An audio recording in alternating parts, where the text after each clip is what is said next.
So let's see this question. Question says the increasing order of basicity for the following intermediate is from weak to strong. Weak से strong की तरफ आपको बताना है, क्या बताना है, बेसिसिटी आपको बतानी है। तो सिंपल सी बात है, बेसिसिटी चेक करने के लिए इस क्वेश्चन में आप कॉन्सेप्ट लगाएंगे, basicity will be inversely proportional to stability of anions, stability of carb anion.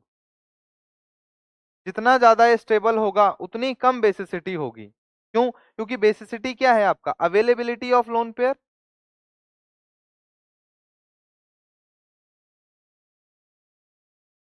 Availability of lone pair, और जितना ये स्टेबल करेगा उतना लेस अवेलेबल रहेगा इलेक्ट्रॉन्स डोनेशन के लिए। तो एक कॉन्सेप्ट ये लगेगा आपका, एक कॉन्सेप्ट ये लगेगा। क्लियर? आइए देखिए, यहां पर CH3 CH3 CH3 तीनों क्या है, प्लस आई इफेक्ट है, प्लस आई वाले ग्रुप हैं, तो इलेक्ट्रॉन डेंसिटी बढ़ा रहे हैं सिस्टम के ऊपर। इलेक्ट्रॉन डेंसिटी बढ़ा रहे हैं मतलब अवेलेबिलिटी बढ़ा रहे हैं इलेक्ट्रॉन्स की। तो जितना ज्यादा इलेक्ट्रॉन की अवेलेबिलिटी होगा उतना जल्दी डोनेट कर देगा। भाई आपके पास खूब सारा पैसा आ जाए तो आप डोनेशन बढ़ा दोगे ना? नहीं, आपके केस के लिए नहीं है, आप नहीं बढ़ाओगे। बट इसके केस में ऐसा होगा, अगर इस पे बहुत ज्यादा इलेक्ट्रॉन आएंगे तो ये इलेक्ट्रॉन क्या करेगा, तुरंत दे देगा। सही बात है। ये आपका रेजोनेंस स्टेबलाइज्ड है, ये एनायन।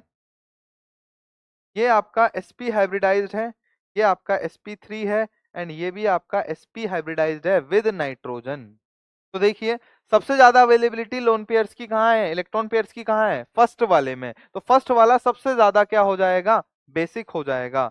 फर्स्ट वाला आपका क्या हो जाएगा, सबसे ज्यादा बेसिक। यहाँ पर मैं ऑर्डर लिख रहा हूँ, फर्स्ट वाला सबसे ज्यादा बेसिक, बेसिक। सेकंड, यहाँ पर रेजोनेंस हो रहा है, ये sp है, ये sp3 है, ये sp है, sp कार्बन विद नाइट्रोजन। ठीक है, तो फर्स्ट वाले के पास सबसे ज्यादा लोन पेयर है। सेकंड sp3 कोई इफेक्ट नहीं है, तो फर्स्ट के बाद आएगा आपका फोर्थ, फर्स्ट के बाद आपका आएगा फोर्थ, फोर्थ के बाद देखिए सेकंड, सेकंड में क्या हो रहा है, रेजोनेंस हो रहा है। रेजोनेंस हो रहा है तो ये sp2 कार्बन है, तो sp2 कार्बन रेजोनेंस के साथ से कम बेसिक होगा। उसके बाद आएगा आपका sp वाला कार्बन, मतलब थर्ड ऑप्शन, और लास्ट में आएगा आपका फिफ्थ ऑप्शन। क्योंकि ये sp कार्बन के साथ साथ मोर इलेक्ट्रोनेगेटिव नाइट्रोजन के साथ भी जुड़ा हुआ है, तो यहाँ पर इलेक्ट्रॉन बहुत ज्यादा स्टेबल है। अगर बहुत ज्यादा स्टेबल है मतलब बेसिसिटी इसकी हो जाएगी कम। क्लियर हुआ?